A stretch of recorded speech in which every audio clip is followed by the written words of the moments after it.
bodhisattvas are called the true bodhisattvas, for they are it truly. The others, the bodhisattvas susceptible of falling back, are called bodhisattva by extension. In the same way, those who have found the fourfold path are called the true assembly, for they are really it. The others, those who have not found the path, are called assembly by extension. Question: how do we know whether a bodhisattva is with regression or without regression?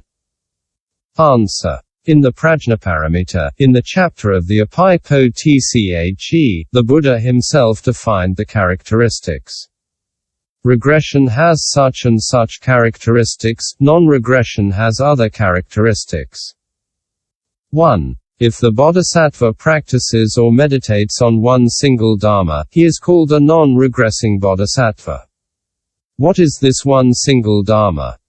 It is the continual and resolute accumulation of good dharmas. It is said that by resolutely accumulating good dharmas, the Buddhas have attained supreme perfect enlightenment. 2. Furthermore, the bodhisattva who possesses one single dharma is without regression. What is this one single dharma? It is right effort. Thus the Buddha asked Ananda, Ananda, are you speaking about effort? Yes, Bhagavat. Ananda, are you praising effort? Yes, Bhagavat. Ananda, one must practice, cultivate and remember effort until one leads men to the attainment of supreme and perfect enlightenment. And so forth. 3. Furthermore, the bodhisattva who possesses two dharmas is without regression. What are these two dharmas? Knowing that all dharmas are empty and never abandoning beings. The person who does that is a non-regressing bodhisattva. C4. Finally, the bodhisattva who possesses three dharmas is without regression. 1. Resolutely he has made the vow to become Buddha, and this resolution is unshakable and infrangible like diamond. 2. His compassion for all beings penetrates his bones and marrow. 3. He has attained the samadhi of wisdom and sees all the Buddhas of the present. Thus he is called non-regressing bodhisattva. The bodhisattva in the Abhidharma system.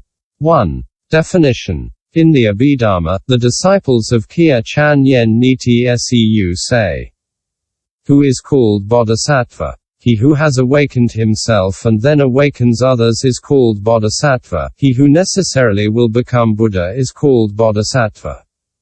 Bodhi is the wisdom of the saint who has destroyed the impurities. The person born from this wisdom, protected by the sages and served by the sages, is called bodhisattva. They also say that he is called bodhisattva as soon as he has produced the non-regressing mind. They also say that he must have eliminated 5 dharmas and gained 5 dharmas in order to be called bodhisattva. What are these 5 dharmas?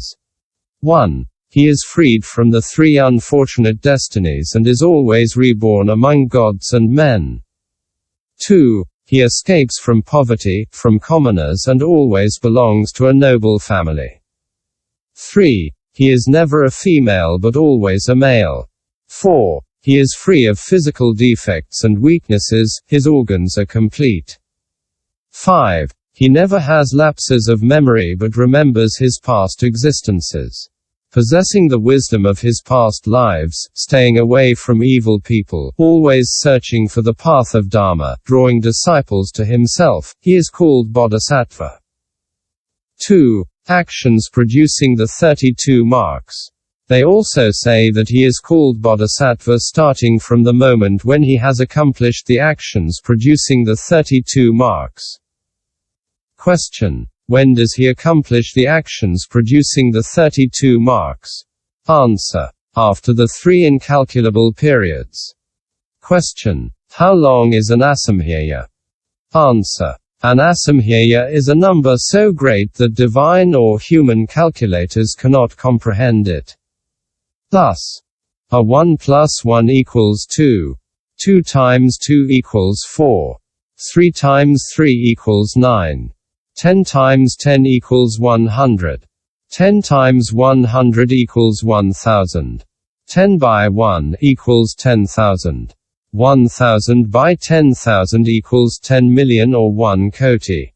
10 million kotis equals 1 nayuta. 10 million nayutas equals 1 bambara. 10 million bambaras equals 1 gata. Beyond the gata is the asamhaya. This is how the asamhaya is calculated.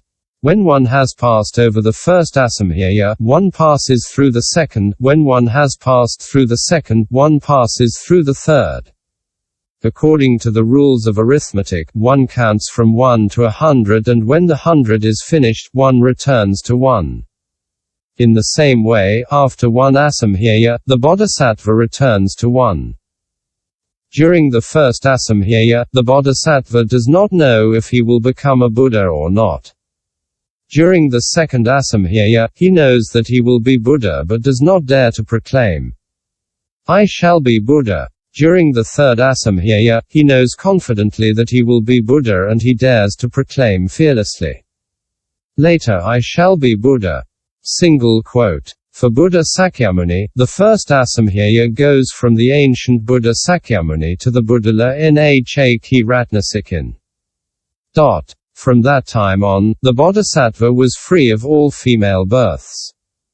The second asamhaya goes from the Buddha Ratnasikin to the Buddha Jan Tang.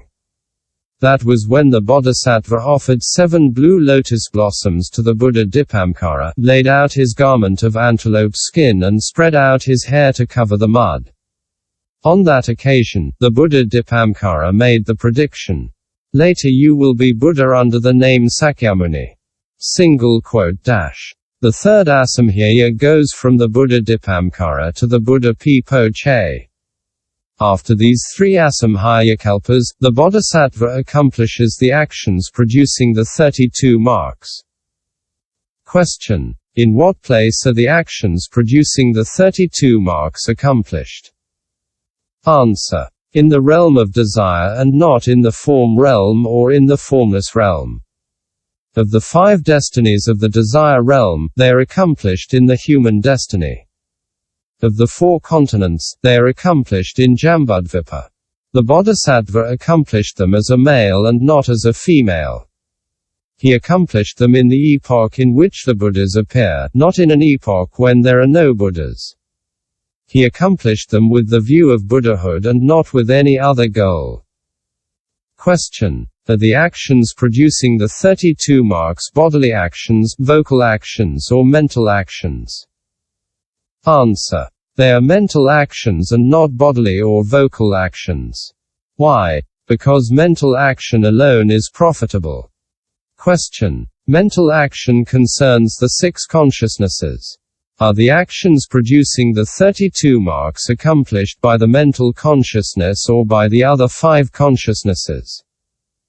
Answer. They are accomplished by the mental consciousness and not by the other 5 consciousnesses. Why? Because the 5 consciousnesses are incapable of discernment. This is why they are accomplished by the mental consciousness. Question. Which mark is set in place first? B. Answer. According to some, it is the mark that consists of having the feet well set, because first it is necessary to be well established in order that the other marks be fixed. According to others, the mark fixed first is that which consists of having deeply set black